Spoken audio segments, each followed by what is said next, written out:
Hello everyone, welcome back to this channel. Hope you all are doing well. So এই ভিডিওতে আমি আপনাদের সাথে শেয়ার করব ইংলিশে এই সমস্ত ছোট ছোট ফ্রেজগুলোর ব্যবহার।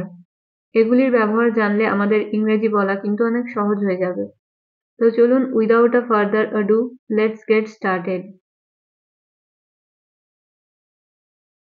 প্রথম ফ্রেজটা হলো হোয়াট কাইন্ড অফ অথবা হোয়াট টাইপ অফ, বা আমরা বলতে পারি হোয়াট সর্ট অফ।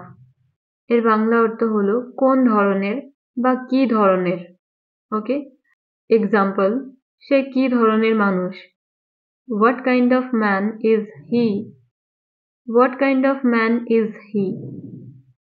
অথবা বলতে পারি what type of man is he, বা এরকমও বলতে পারি what sort of man is he. পরের এক্সাম্পল, এটা কি ধরনের প্রশ্ন। What kind of question is this, বা what sort of question is this.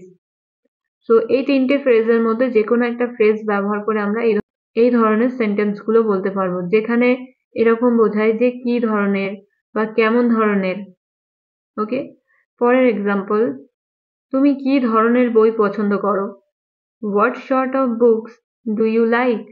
What sort of books do you like. তুমি কি ধরনের জীবিকা পছন্দ করো। What type of profession do you like, বা আমরা বলতে পারি what sort of profession do you like, অথবা what kind of profession do you like.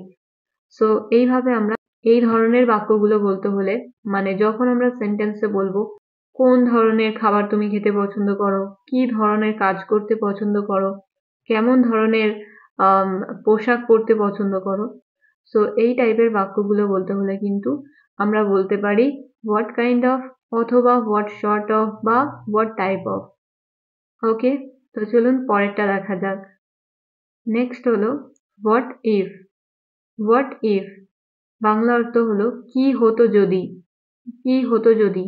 আমরা অনেক সময় এরকম বলে থাকি যে কি হতো যদি আজকে বৃষ্টি হতো, কি হবে যদি সে সবাইকে এই বিষয়টা বলে দেয়, বা কি হতো যদি আমরা দেরি করতাম, রাইট। তো বেসিক্যালি এই ধরনের বাক্যগুলো বলতে হলেই হোয়াট ইফ এর ব্যবহার হয়ে থাকে। তো চলুন এবার এক্সাম্পলের মাধ্যমে দেখা যাক। ফার্স্ট হলো কি হতো যদি কেউ তোমাকে দেখে ফেলতো। What if someone saw you. What if someone saw you. কি হতো যদি আমরা দেরি করতাম।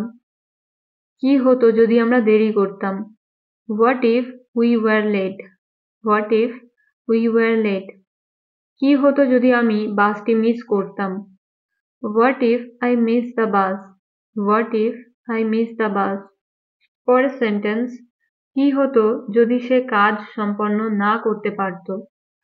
What if he didn't complete the what if he didn't complete the task. What if he didn't complete the task. কি হতো যদি আমি তোমার জন্য অপেক্ষা করতাম। What if I was waiting for you. What if I was waiting for you. Next হলো prefer. Prefer. Prefer এই ওয়ার্ডটা আমরা তখনই ব্যবহার করব যে কোনো কিছু আমাদের বেশি পছন্দ বা অধিকতর পছন্দ। সাপোজ আমি বলছি যে আমি কফির চেয়ে চা পছন্দ করি, বা কফির চেয়ে চা বেশি পছন্দ করি। ওকে, ফর এক্সাম্পল, আমি কফির চেয়ে চা বেশি পছন্দ করি, বা আমি কফির চেয়ে চা পছন্দ করি। তাহলে সেন্টেন্সে আমরা ব্যবহার করব prefer. Okay, I prefer tea to coffee. I prefer tea to coffee.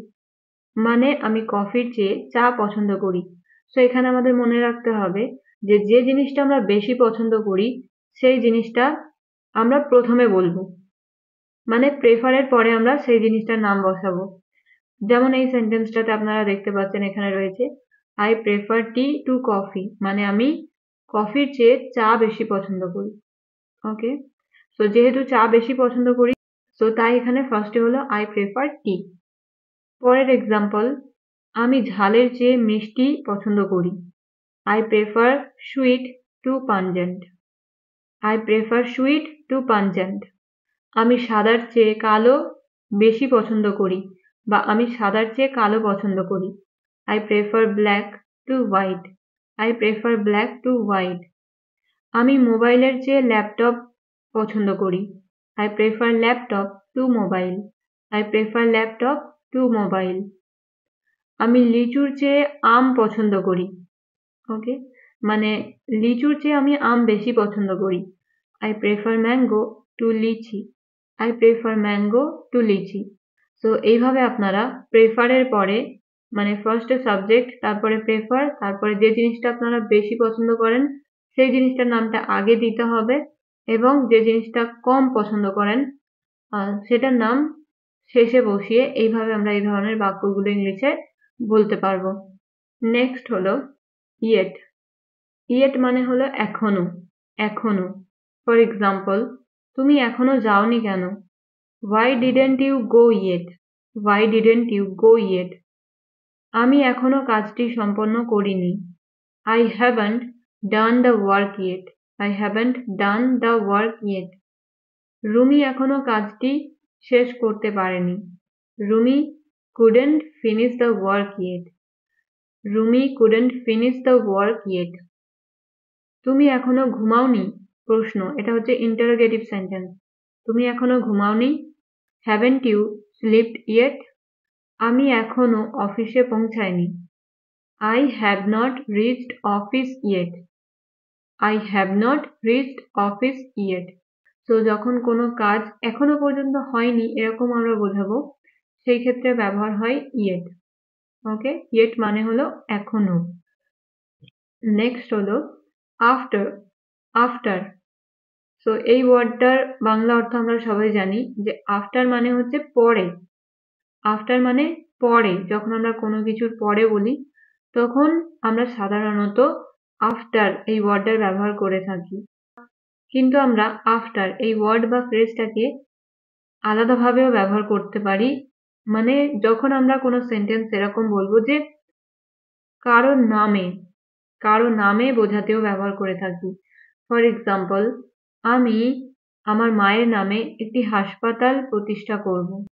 এই যে এখানে আমার মায়ের নামে আমি একটা হাসপাতাল প্রতিষ্ঠা করব, সেখানে মায়ের নামে এই কথাটা বোঝাতে ব্যবহার হচ্ছে আফটার। ইংলিশে সেন্টেন্সটা হবে I will establish a hospital after my mother's name. I will establish a hospital after my mother's name. আমি আমার বাবার নামে একটি স্কুল প্রতিষ্ঠা করব। I will establish a school after my father's name. I will establish a school after my father's name. আমি তোমার নামে একটি হসপিটাল বা হাসপাতাল প্রতিষ্ঠা করব। I will establish a hospital after your name. One more example. আমার বাবা সব সম্পত্তি আমার নামে লিখে দিয়েছেন। My father has wrote all his assets after my name. My father has wrote all his assets after my name. তো friends, আপনারা বুঝতে পারলেন যে আফটার এই ফ্রেজটাকে আমরা কিন্তু কারোর নামে কোনো কিছু করে দেওয়ার ক্ষেত্রে বা কোনো কিছু প্রতিষ্ঠা করার ক্ষেত্রে ব্যবহার করতে পারি। সো এই ছিল আজকের ভিডিও। আশা করছি ভিডিওটা আপনাদের জন্য ইউজফুল হবে। And if you are still watching this video, then don't forget to hit the like button and share it with your friends and family. See you in the next video. Thank you so much. Stay happy and keep learning.